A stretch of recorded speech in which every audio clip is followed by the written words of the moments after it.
Ndabahaye mwiriwe mwese canke mwaramutse bivanye naho buri umwe aherereye banywanyi mudateba kubana natwe ngaha kuri imbonesha kure imwe rudeyi ndibakiriza amakuru atosoye abarabana n'umutekano politike ububanyi n'amakungu ndetse n'ubuzima bwa munsi bw'abanyagihugu. Turi ku mugoroba wo kuri uyu munsi wa kane w'indwi kwigenekerezo rya 2023 gitugutu 2025 aho tugiye kurabira hamwe ibiriko birabera ubuseruko bwa leta iharanira intwaro rusange ya Kongo. Muri aya makuru turaza kubabwira ko abasirikare ba FDNB banishijwe kuzenguruka Burundi n'amaguru bazira kwishyuza umushahara barwaniye mu buseruko bwa leta iharanira intwaro rusange ya Kongo.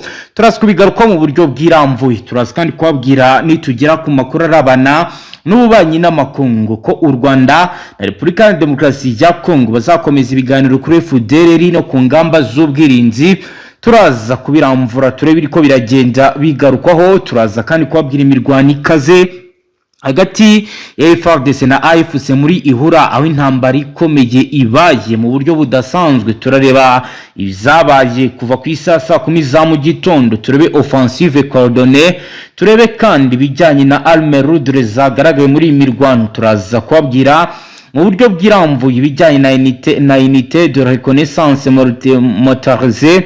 Tubabwire kandi biriko biragenda bigaragara mu bice bitandukanye, turebe biriko biragenda bivugwa. Turaza kandi no kubabwira ibikomeje kugenda bigaragara bijyanye n'imyiteguro ikomeye situation tactique. Turinjiro turebe biri kugenda bigaragara muri Armée d'Arité, turebe bataillon de reconnaissance uburyo iri gukora. Turaza kandi no kubabwira ibiri kubera kuri commandement du secteur opérationnel Zokorade muri Nord Kivu. Turaza kandi kureba ibiri kubera kuri ligne y'imirwano, turebe biriko biragenda bivugwa no mu bijyanye na CCLF Beritarar aho bigaragara ko ibi byamaze kuba bibi cyane. Turaza kubiramvura mu buryo bw'iramvuye. Turaza kandi no kurabira hamwe ku murongo w'imbere y'urugamba. Turababwira la guerre changer de visage mois passé de logique.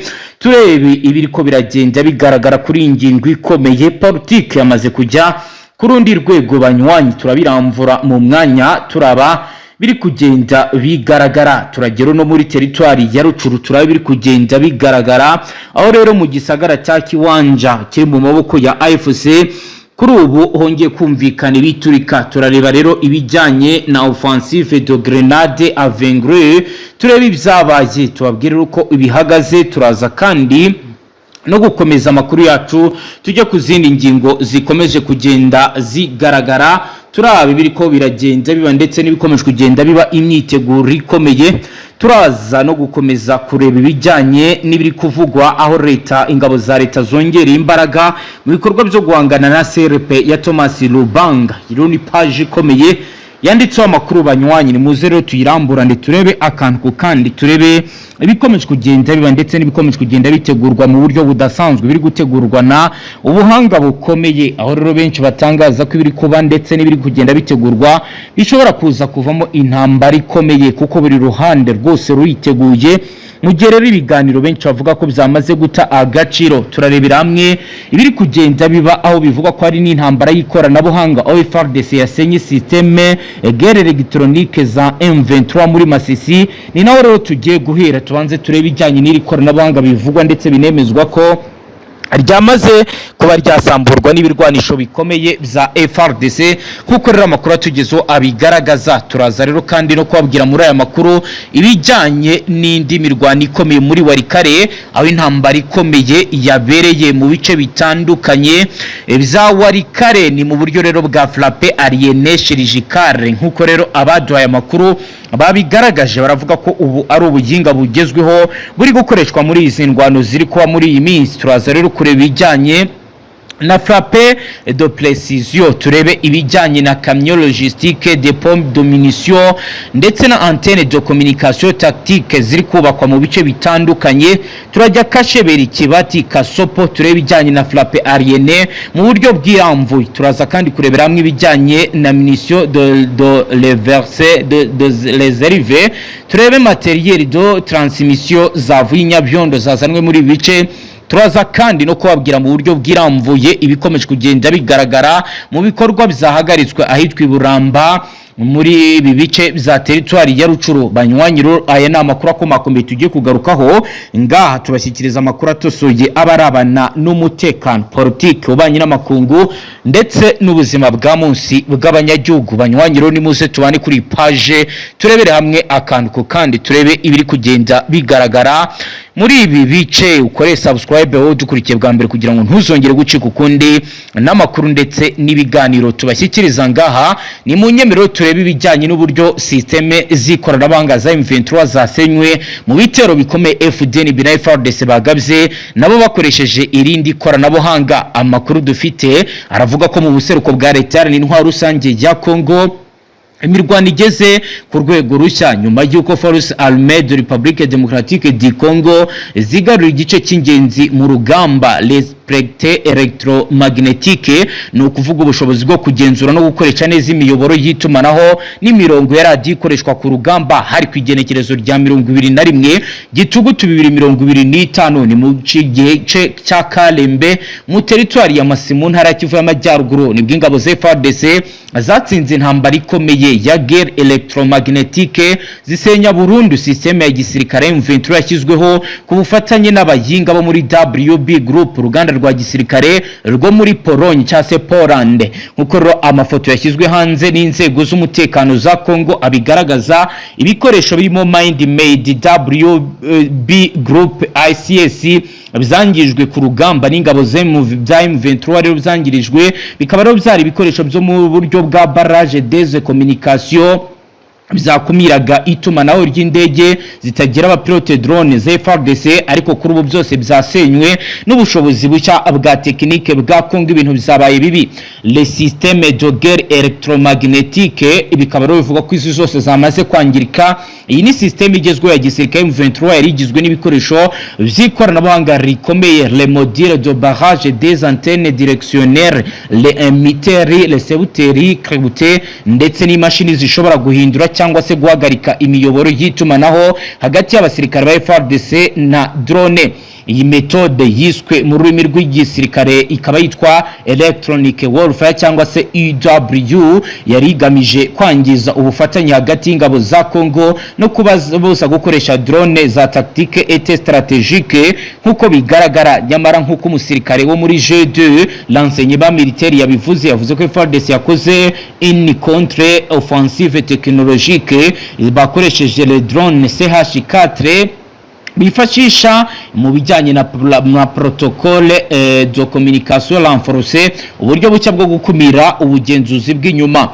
Ibiro bikaba zatumye zishobora gukora detecteur la source borage zifata nka objectif patriote, ikintu cy'ingenzi kigomba kuba icyashyirwa imbere. Hanyuma rero les forces d'appui aliénées zikayikubita ibisasu bya precision ku buryo systeme yose M23 yahindutse umujyonga, ndetse kuri bikaba bitakiri kubasha gukora. Uko imirwano yagenze ikarembe ni isomo rikomeye mu byerekeye la guerre moderne, aho amasasu n'imbunda bitakiri mu byo byonyine bitanga intsinzi, ahubwo le onde et le signale akaba ari byo bifite uburebure bukomeye mu bijyanye n'imirwano. FARDC yagaragaje ko igeze ku rwego rwo hejuru rw'ikoranabuhanga ryo ku rwego rwa commandement et contrôle zishyira mu bikorwa la fusion des données tactiques. Amakuru yavuye muri drone mu gisirikare cyo hasi, force terrestre no mu butasi l'enseignement ahuzwa kugira ngo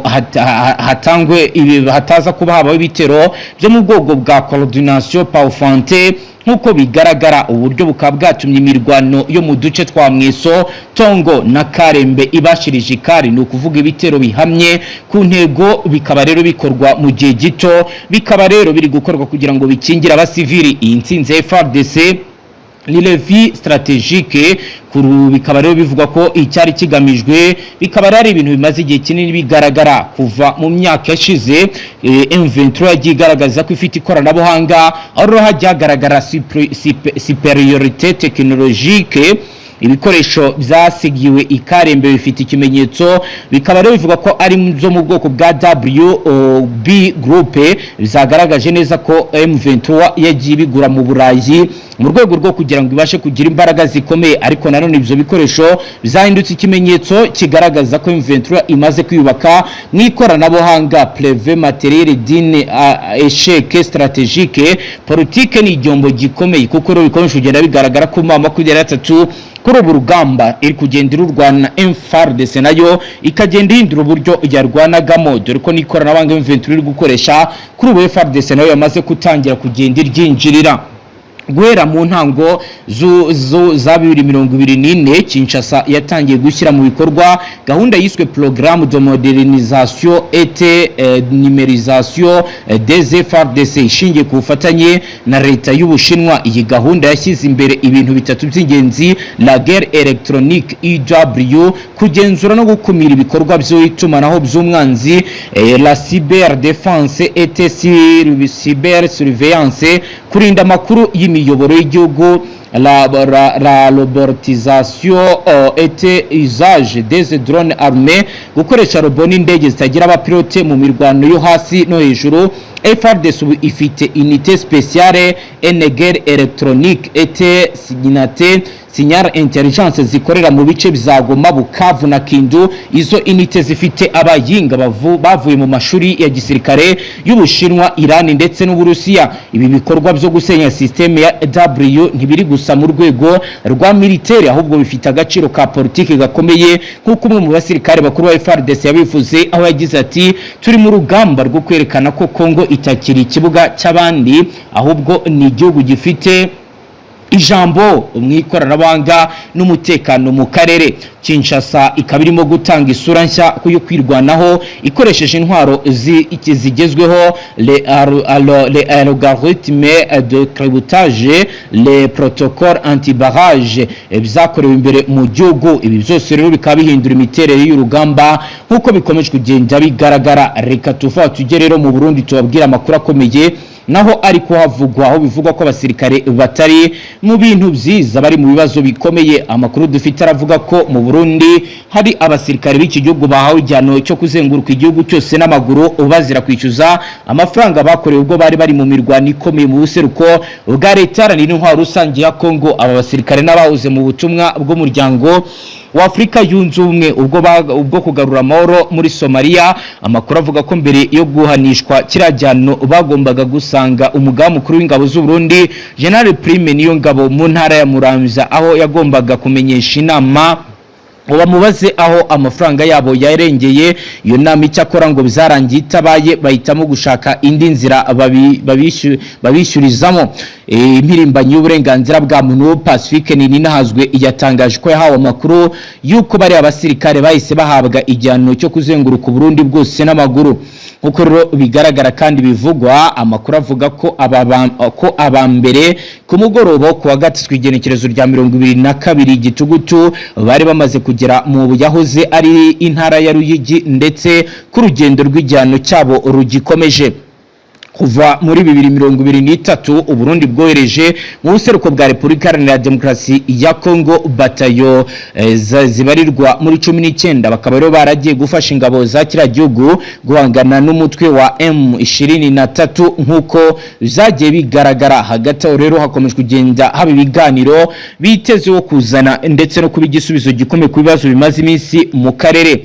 Ni u Rwanda ndetse na Repubulika Iharanira Demokarasi ya Kongo, aho amakuru dufite avuga ko intumwa z'u Rwanda n'iza Repubulika Iharanira Demokarasi ya Kongo zemeranyije ko mu kwezi gutaha zizongera guhurira mu nama y'urwego ruhuriweho n'umutekano yiga ku gusenya umutwe w'iterabwoba FDL no gukuraho ingamba z'ubwirinzi. Uyu mwanzuro wafatiwe mu nama ya gatatu y'uru rwego ruzwi nka GCCAM yabereye i Washington muri Leta Zunze Ubumwe za Amerika ku igenekerezo rya 21 kugeza ku igenekerezo rya 22 Gitugutu 2025. Yagenzurirwagamo intambwe zimaze guterwa mu rwego rw'umutekano kuva amasezerano y'amahoro yasinywa mu kwezi kwa Kamena. Minisiteri y'ububanyi n'amahanga ya Amerika yatangaje ko abitabiriye inama basuzumye iyubahirizwa ry'umwanzuro w'ingamba zo kwitegura ibikorwa byo gusenya FDLR zirimo gusesengura ibibazo bishobora guteza no guhererekanya amakuru. Bizatangajwe iki cyiciro kizajyana n'ubukangurambaga bwo gusenya FDLR, harimo rero no gusenya ibibazo bishobora guteza ndetse bikaba bigomba kuba byarangira hakazakurikiraho ibikorwa byo gusenya umutwe hifashishijwe igisirikare. Biteganyijwe ko iki cyiciro kizajyana n'ubukangurambaga nkuko rero bigaragara ku igenekerezo rya 19 n'igenekerezo rya 20 ukwezi kwa 11 2025. Abahagarariye u Rwanda na Repubulika ya Demokarasi ya Kongo bazahurira mu nama ya kane ya GISCAM basuzuma intambwe zizaba zimaze guterwa banashake ibisubizo n'imbogamizi bizaba byaragaragaye. Igisirikare cya Repubulika ya Demokarasi ya Kongo ku igenekerezo rya 10 gitugutu cyasabye abarwanyi ba FDLR bose kurambika intwaro hasi bakishyikiriza leta cyangwa ingabo ziri mu butumwa bw'umuryango w'abibumbye MONUSCO kugira ngo bacyurwe mu Rwanda. Ubwo inama ya gatatu ya GISCAM yabaga, abarwanyi ba FDLR ntibari baratangira kwishyikiriza leta cyangwa MONUSCO. Ibiro bikaba bica amarenga ko amasezerano y'amahoro yubahirijwe uko bikwiye, uyu mutwe ushobora kuzaraswaho, ariko kandi kuba ingabo za leta iharanira demokarasi ya Kongo zasenya FDLR si byo kwizerwa mu gihe bitaraba, kuko impande zombi zimaze igihe kinini mu guhanahana n'abarwanyi b'ihuriro rya AFC rigenzura ibice byinshi mu ntara ya Kivu y'Amajyaruguru na Kivu y'Amajyepfo. Ingabo za leta zimaze iminsi zigaba ibitero bikomeye mu duce tugenzurwa na AFC zifashisha indege z'intambara, nkuko tugiye gukomeza tureba ibijyanye n'ibi bitero no gusenya ikibi aho gituruka kugira ngo irinde abaturage b'abasivili. Ingabo za Repubulika ya Demokarasi ya Kongo zikomeje kugaba ibitero mu bice bigenzurwa na AFC, mu gihe abahagarariye ubutegetsi bw'iki gihugu n'iri huriro bakomeje ibiganiro biri kubera i Doha ku igenekerezo rya 14 gitugutu 2025. Abahagarariye leta ya Kongo na AFC bumvikanye ku gushyiraho urwego ruhuriweho ruzajya rugenzura iyubahirizwa ry'agahenge runakora iperereza ku ruhande rushinjwa kurengaho. Biteganyijwe ko inama ya mbere y'uru rwego izaba mu gihe kitarenze iminsi 10 kugira ngo ategurwe imirimo yarwo. AFC igaragaza ko nubwo leta ya Kongo yizera umuhuza ko Kinshasa amahoro ibyo ikora bigaragaza ibihabanye n'ibyo bica amarenga ko intambara izakomeza kandi ishobora gukomera kurushaho. Ngayo nguko rero nibikomeje kugenda bigaragara. Reka duhite duha ijambo rikomeye umutama tubwire ibindi birenze ko bikomeje kugenda bigaragara. Ni urugamba rukomeye i Rucuro. Reka abariwe duhera dutangire tubabwira ibiri ko biragenda bigaragara i Rucuro no ku zindi aksi. Rucuro byifashe gute mutama?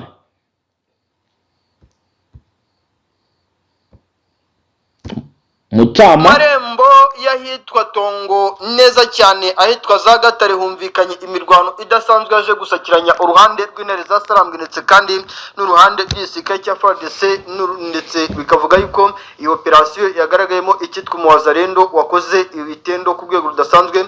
Ni umuwazarendo ngo wongeye kwigaragaza mu buryo budasubirwaho kandi bwagaragariye buri wese, kuko ngo aka gace kumvikanyemo imirwano ikomeye cyane, kuko nk'ubu abaturage batuye hariya mu misozi yitwa za Kiwanja, abaturage batuye za Kahunga, abenshi mumvishe urusaku rw'amasasu rwagaragaye hano mu misozi yegereye za Katare ndetse n'ahitwa Tongo. Abenshi muri bo batangiye guhunga bavuga bati katubayeho, imirwano yongeye guhinduka ndetse kandi yongeye gukomera cyane. Urabona yuko urugamba hano muri teritwari ya Rushuru ku ruhande rw'umutwe wa 23 bakomeje kugabwaho ibitero n'uruhande rw'igisirikare cya FARDC uko umunsi ugenda uzaza undi. Uyu munsi rero biravuga ndetse kandi biremezwa yuko ubu FARDC yamaze kugera ahitwa za Bumbi ndetse n'ahitwa za Kahunga yerekeza neza cyane mu marembo ya za Kiwanja. Bikavuga yuko ariko uyu mutwe nawo hari abasirikare uri gukura hariya mu byerekezo byegereye za Rumangabo ubazamura za Kiwanja, ngano abasirikare bagiye kurekipera cyangwa kurinda imisozi ya za Gatare, bakarinda iriya misozi ya za Kiwanja kugira ngo icyama 23 kitahinjira. Ariko urabona yuko ibintu bitari buze kora, biri buze no kuba ihurizo ukurikije buryo ki urugamba ruhagaze aka kanya, ukurikije buryo ki intambara ikomeje kugenda igaragara mu bice byinshi bitandukanye byano muri muri Kivu ya ruguru ndetse kandi no muri Kivu y'amajyepfo, kandi ukabona uko umunsi ugenda uzaza undi, ariko urugamba rukomeje kugenda ruba ihurizo ndetse kandi rukomeje no kugenda ruba ikibazo ku muntu wese ukomeje kubona ibiri kubera hano muri Kivu ya ruguru ndetse muri Kivu y'amajyepfo. Aravuga ati iyi ntambara ntabwo iri buze kura, kuko byaga bikunda niba FARDC yatangiye kugaba ibitero mu dusozi M23 iherereyemo muri teritwari ya Rushuru. Urabona yuko kandi n'umutwe wa M23 wamaze kumenya ko FARDC ikomeje kugaba ibitero mu bice byinshi bitandukanye, akana impamvu M23 ya deployinze abasirikare benshi cyane, byaba ari hano ndani hano za Kiwanja ndetse n'iya misozi yegereye ku kiyaga cya Edouard, cyane cyane ya misozi ya za Kagera, Kinyambuhu, imisozi yegereye za Ishasha hafi y'umupaka w'igihugu cya Uganda n'igihugu cya Repubulika Demokarasi ya Kongo. Urabona yuko FARDC ikomeje kuvuga iti hari naho tuzahagaba ibitero, ari nako M23 nayo ihongera abasirikare. Nibiri kubera muri ivyo bice ni mu gihe kandi muri Fizi ndetse na Uvira naho ibintu bitoroshye. Mutama bimeze gute? Igisirikare cy'u Burundi gikomeje kohereza abasirikare benshi cyane muri Uvira, cyane udusozi twinshi nababwiza ukuri ko dukomeje koherezwamo abasirikare mu mujyi wa Uvira. Ni imisozi itandukanye ya za Kavimvira, ariko kuri uno munsi deployment zagiye zigaragara, ngira ngo mwumvishe amakuru y'ibitwaro byahungishijwe umujyi wa Uvira. Ubu rero deployment zagaragaye hari za Kavimvira, deployment zagaragaye ahitwa za Munanira, deployment zagaragaye mu misozi ya Kibondwe, deployment Kiroma, deployment Shenge, Kirungu, mu misozi myinshi itandukanye, utibagiye Muheta na Katongo, utibagiye Gomba. Anjemo ibikoresho byinshi byiganjemo izi ntwaro cyane ziri mu bwoko bw'izi mbunda ziremereye zisanzwe zikoreshwa mu buryo bwa advance, ariko nanone twagiye tunabona n'aya BM12 azanwa mu bice byinshi bitandukanye byano muri Uvira, cyane iyo misozi nagiye ngarukaho, cyane imisozi ya za Kirungu, Kitara. Nk'ubu imirambi ya Gomba ndetse na Kitara ikomeje kuzanamo abasirikare, ariko nanone abenshi muri bo bari kuzanwa hano za Gomba, bari kuzanwa za Kitara ndetse na Katongo, niba bari kumanuka ku muhanda w'Utunationali 5 berekeza ahitwa Useni mu marembo y'umuhanda w'Utunationali 5 uva Uvira werekeza hano muri Fizi mu byerekezo bigana za Karemberembe ndetse na hariya mu bice bya Baraka. Ibi kandi bigahuzwa hamwe n'igisirikare cy'u Burundi gikomeje kwambutsa abasirikare bari gukura mu byerekezo bya hano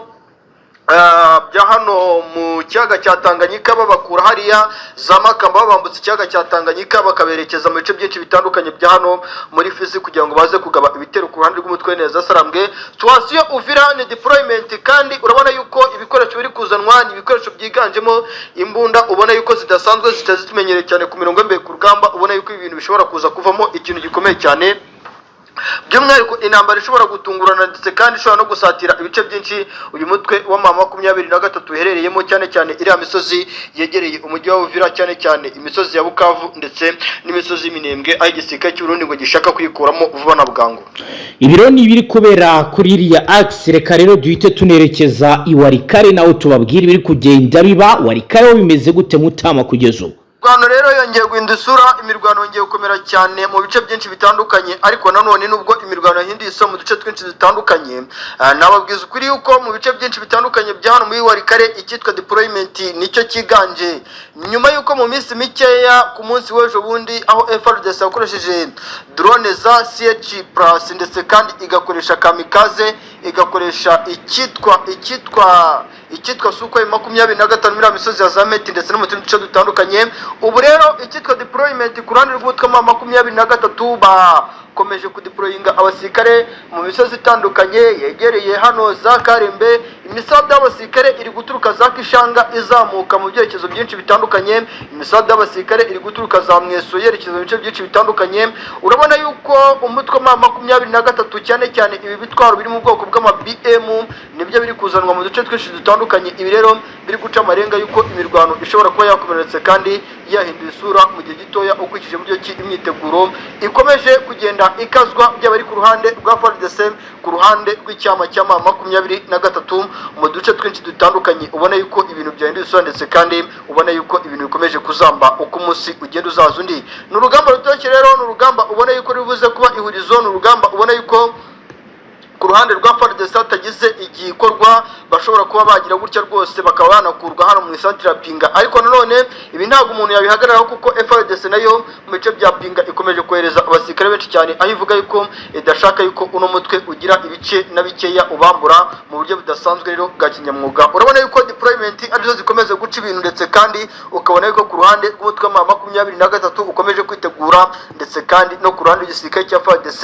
wari karene deployment mu misozi ya Karembe, Peti Burayi, mu misozi irimo 23 ni deployment Nyamiyanda, Taweza, Mutakato ku ruhande rwa FARDC, ndetse kandi n'ino misozi ya Zanyenzira, Muriri no mu tundi duce dutandukanye.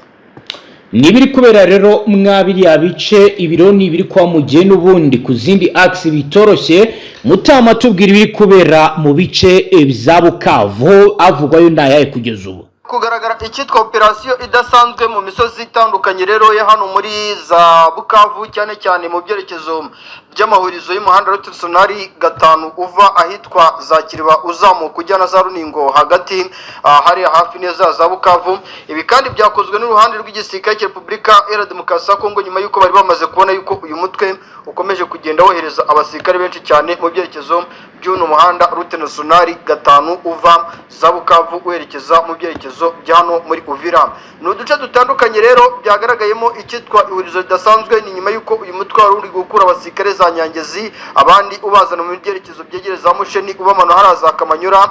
Bikavuga yuko rero nyuma yuko uyu mutwe wari utangiye kohereza abasirikare ubarunda mu byerekezo byahitwa za Rubarika muri Bukavu, byatumye uruhande rw'igisirikare cya FARDC biyemeza kohereza abasirikare benshi cyane ahitwa Rungutu mu byerekezo bigana ahitwa Ruberize. Rero ngo biza kuba ikibazo gikomeye cyane kuko ku musozi witwa Ruberizi habereho imirwano idasanzwe nyuma yuko guhera ku munsi w'ejo uyu mutwe wari wamaze kohereza abasirikare benshi cyane hano kuno muhanda Route 5 uva Bukavu werekeza muri Uvira. Bikemezwa yuko urugamba rwabaye Ruberizi ni urugamba rwagaragayemo imbunda nini n'intoya ku ruhande rw'igisirikare cya FARDC, ndetse kandi no ku ruhande rw'umutwe wa 23, ndetse kandi bikemezwa yuko babashije no gusubiza inyuma gatoya ngo uruhande rw'umutwe wa 23 mu misozi barimo ahitwa za Ruberizi, kuko ngo aka kaya turi kuvugana uyu mutwe wahise usubira inyuma gatoya werekeza ahitwa za Ruvungi, ndetse no mu misozi yegereye za Kisozi utibagiye imisozi ya za Ruburure, kuko ngo ubu ngubu niho uyu mutwe wa 23 ubaniye cyangwa se uryamye. Nkuko amakuru ari guturuka ku rugamba ubona yuko urugamba rwakomeye, ndetse kandi rukomeje kuba ihurizo uko umunsi ugenda uzaza undi. Ni operasiyo zikomeje kugenda zikorwa ku ruhande rwa FARDC nyuma yuko uyu mutwe ukomeje kugenda wohereza abasirikare mu bice byinshi bitandukanye byegereye umuhanda uhuriwemo na Uvira ndetse na Bukavu, aho ubona yuko FARDC ivuga iti mu gihe twaba dukomeje kurangara uyu mutwe ushobora kuba watunyura mu ruhumye ukaba wafata n'ino misozi ya za Runingo ndetse na Kiriba, imisozi itegamiye Uvira ndetse na Bukavu. Ibyo rero nibiri kubera muri ibyo bice mu gihe andi makuru agaragaza ko FDNB nayo yari Karungu mu bice bya Kivu y'Amajyepfo. Bihagaze gute bijyanye n'izi ntasi ziri gufatwa Mutamu? Mu misozi miremire y'Umurenge rero naho bwana mumenyesha makuru ingabo z'u Burundi, igisirikare cy'u Burundi rwose FDNB mu buryo bugaragara batangije ikintu cyitwa operasiyo. Batangije operasiyo mu buryo bugaragara kubera yuko barimo barahiga mu buryo bwose bushoboka cyane mu misozi babasha kugenzura.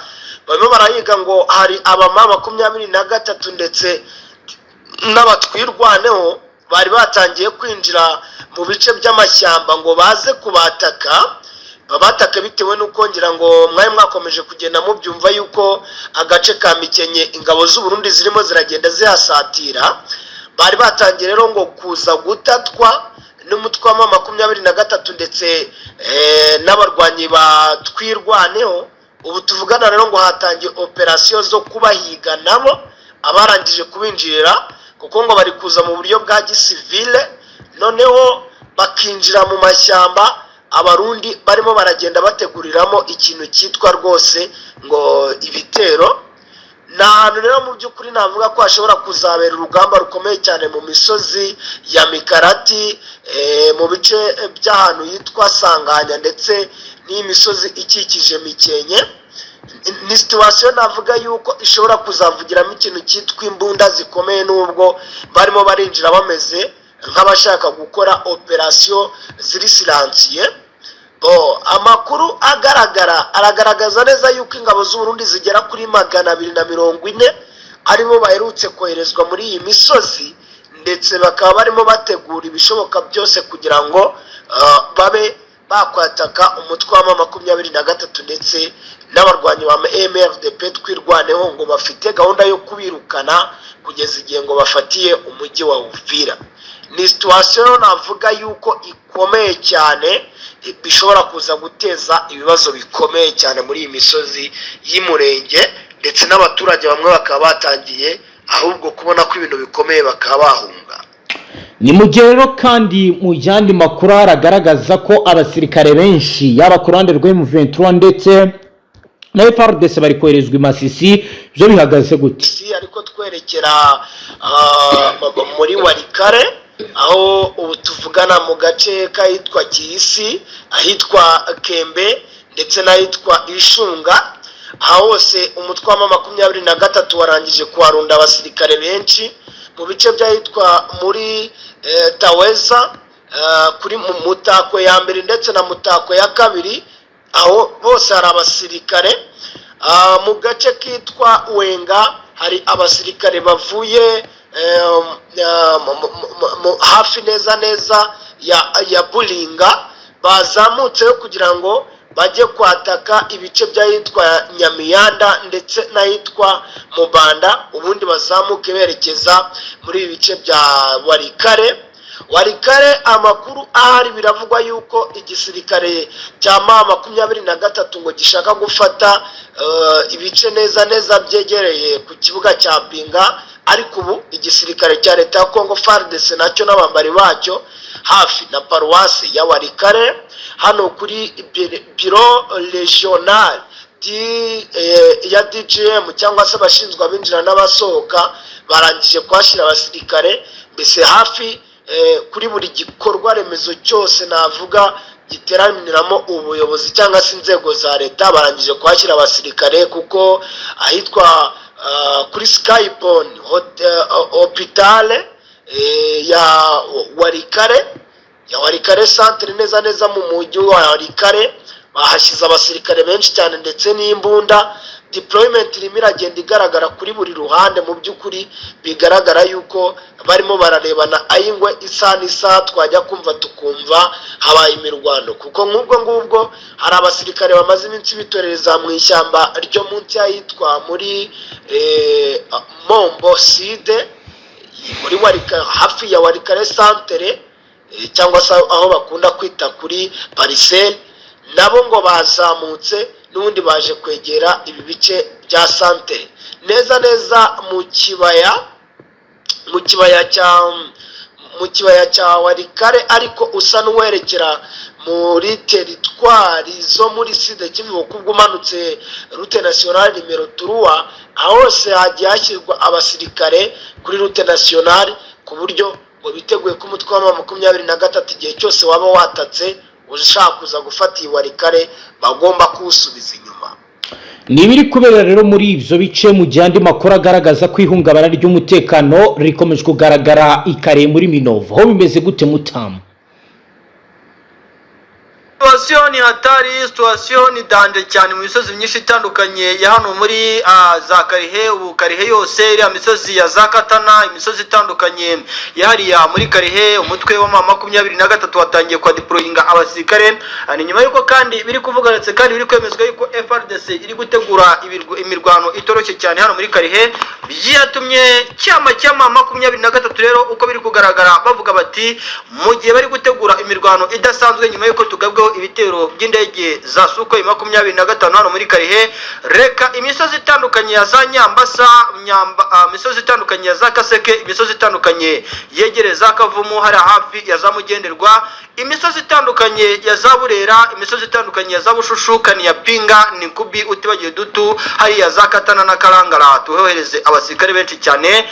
Niyo mpamvu ikitwa deployment rero ubona yuko zaciye ibintu muri ino misozi hano muri Karihe, cyane ino mirambi yegereye ahitwa za Bukumbi, imirambi itandukanye yegereye ahitwa mu byerekezo bigana za Mukwinja, utibagiwe imisozi ya za Numbi, aha hose mu byerekezo bigana za Minova.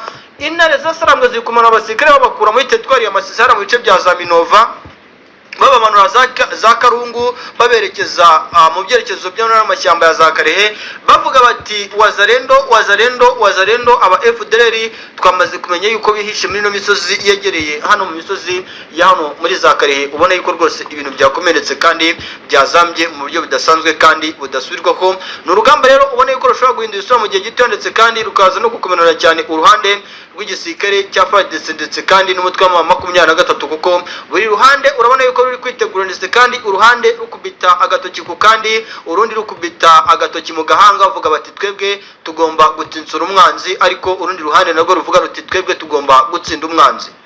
Ni mu gihe rero ibi biri kuba no muri Rubero naho hakomeje kugenda hagaragara iyangirika ry'umutekano ku giti gira intangere. Reka tugire Rubero naho twumve ibiri ko biragenda biba. Rubero bimeze gute Mutama? Turi kuvugana imirwano yongeye gukomera tinese kandi yongeye guhindura isura mu misozi ya hano muri Rubero, cyane cyane imisozi iri hejuru y'ikiyaga cya Edouard. Ni imirwano yumvikanye ku rusaku rw'amasasu rwumvikanye ahitwa Burambo mu misozi yegereye Buhevi ndetse na Kavinyonge. Bikavuga yuko iyi mirwano yabaye nyuma yuko FARDC yagabye igitero iturutse muri ya misozi yegereza Kavinyonge hari muri amashyamba agana hafi y'ikiyaga cya Edouard hari muri Rubero. Bikavuga yuko kandi ibi FARDC bikoze mu rwego kugira ngo irebe byo cyaharura amayira yo kwerekeza muri bice bya Kamandi ndetse n'indi misozi itandukanye ya hano muri Rubero ifitwe n'umutwe neza Sarambwe. Ariko ibi nubwo byakozwe ku ruhande rw'igisirikare cya FARDC, n'ubundi imisada yabo iracyazanwa cyane ku ruhande rwabo, kuko nk'ubu ngubu imisozi y'Ubutembo ikomeje kuzanwamo abasirikare benshi cyane. Iriya misozi Kabiyabo, imisozi ya za Mahungu, iriya misozi yegereza Musenene, iriya misozi ya za Katwa, hakomeje kuzanwa abasirikare benshi cyane. kandi urabona yuko uru rugamba uko igisirikare cya FARDC kiri kurwana biravugwa, ndetse kandi biremezwa yuko hari imbunda ziremere ziri gutegurwa, byaba ari izi ziri mu bwoko bw'ama BM12 BM21 cyane zikunze kugaragara ku mirongo mbere ku rugamba. Ibibunda biri mu bwoko bwa Sabasaba byagaruwe cyane ku ruhande rwa FARDC bikunda gukoreshwa n'aba FDL ndetse n'abasirikare ba FDNB.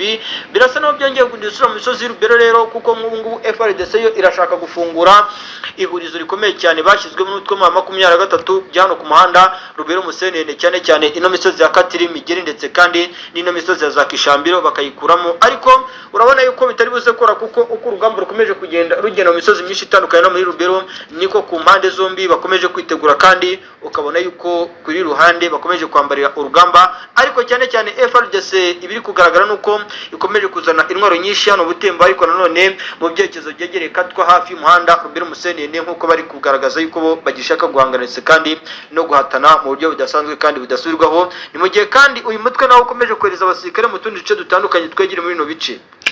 Banywanyi rero ibi ni bikomeje kugenda bigaragara muri ibi bice, mu gihe rero n'ubundi n'ahandi za Nyabyondo naho ntibzoroshye. Tugenda tugana ku musozi, reka twumve Nyabyondo turagaruka duhita dusoza. Santre ya Nyabyondo yaberemo imirwano ikomeye cyane ku ruhande rw'igisirikare cya FARDC ndetse kandi no ku ruhande rw'abafatanya bikorwa babo cyane cyane. Ariko biravuga yuko iyi santre ya Nyabyondo yagabwemo igitero cyagabwe ku ruhande rwa Wazalendo bagamije gukura uyu mutwe wa 23 muri ya misozi ya za Nyabyondo n'indi misozi itandukanye hano za Nyabyondo, cyane cyane iriya misozi iri hafi y'ibikuyu byo kwa Burora. Bikavuga yuko rero ibi byabaye nyuma yuko n'ubundi uruhande rw'umutwe w'intare za Sarambwe cyangwa se 23 bari bamaze igihe kirekire bohereza abasirikare benshi cyane hano muri teritwari ya Masisi mu bisozi yegere hano mu santre ya Nyabyondo. Ni santre ya Nyabyondo rero yaberemo imirwano ikomeye cyane yumvikanyemo imbunda nini no, ndetse kandi bikavuga yuko ku ruhande rw'igisirikare cya Repubulika Demokarasi ya Kongo bahanganye mu buryo budasanzwe ndetse kandi budasubirwaho. Bikanavuga yuko kandi ku mpande zombi habayeho gutakaza gukomeye byaba ari intwaro ndetse kandi n'abasirikare, nk'uko amakuru ari guturuka ku mirongo y'ibiri ku rugamba. Ibintu bikomeje kugenda bizambanetse kandi bikomera cyane. Birasa naho byongeye gundusha rero mu misozi hano y'Inyabyondo, nk'uko amakuru ari guturuka muri no bice nyuma yuko n'ubundi imirwano yaje no kurangira uruhande rw'igisirikare cya FARDC operation bari bateguye yo kwambura uno mutwe idakunze. Biravugwa ndetse kandi biremezwa yuko n'aya masaha turi kuvugana ikitwa urusaku rw'amasasu rw'imbunda ziremere ndetse n'intoya rukomeje kugenda rwumvikana. Ni mu gihe kandi uruhande ruhande rw'umutwe wa 23 navuga yuko uri kugabwaho ibitero mu buryo butunguranye, kuko byaba ari muri teritwari ya Masisi, muri teritwari ya Warikare, mu bice bitandukanye bya Nyiragongo mu mujyi wa Goma haragaragaramo imirwano ikomeye cyane mu misozi myinshi itandukanye yaharaza Rubero. Nta munsi ucaho hataje undi tutumvisha imirwano. Ubu rero turi kuvugana ndakubwiza ukuri ko ahitwa Inyabyondo habereye urugamba rukomeye cyeretse, kandi ni n'urugamba bivuga yuko ku ruhande rwa FARDC Wazalendo ngo n'impamvu urugamba batarutsinze ngo nuko bagabye igitero bishoye cyangwa se batabanje guhamagara ibukuru, ngo ahubwo uwari uyoboye runo rugamba cyane cyane ngo ni umugabo witwa Colonel Sengiyumva Jean Baptiste wari uyoboye urugamba rwariya muri centre ya Nyabyondo wagabye igitero ku ruhande rwa Wazalendo, ngo ariko ku ikubitiro ngo ni nawe wabanje gusiga ubuzima ku mirongo y'imbere ku rugamba, nk'uko amakuru ari guturuka muri bino bice dukesha abahereye muri abice bari kutubwira. Bikanavuga ko kandi ibi byanatumye uruhande rw'umutwe wa 23 rukura abasirikare muri ya misozi ya Zakadahandwa, abandi bakabakura muri abyerekezo bya Minova, bakengera imisada ikomeye cyane muri abice kugira ngo n'ubundi FARDC idakomeza kugaba ibitero ututse mu bice byinshi bitandukanye hariya mu centre ya Nyabyondo. Ibironi biri kubera mwabi yabice banywanyi bikomeje kugenda bigaragaza imyiteguro ikomeye ndetse n'imirwano yatangiye. Reka dusoreze ngaha tubashyikiriza amakuru atosoye abarabana n'umutekano, politike, ububanyi n'amakungu ndetse n'ubuzima bwa munsi bw'abanyagihugu. Rero dukurikiye bwa mbere fyonda sabone, ntuzongere guca kukundi n'amakuru ndetse n'ibindi biganiro tubategura ndetse tubashyikiriza ngaha. Hasta la vista.